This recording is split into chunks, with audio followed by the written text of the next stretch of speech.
Abangan natin yan dahil may isang salita si Casimero. Katulad ng sinabi niya na isang round lamang si Saul Sanchez ay isang round lang talaga. Well mga idol, ayon sa ating mga boxing fans mga idol, ipapakain daw itong si Casimero dito kay Kamida. Well mga idol, hindi po.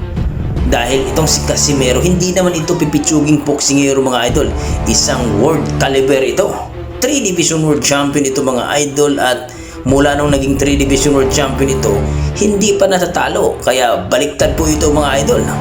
Kung sakali na kung saan si Casimero ang kakain dito kay Kamida mga idol. No? World caliber itong si Casimero mga idol, kaya hindi mangyayari yun ay papakain ito sa kanyang promoter.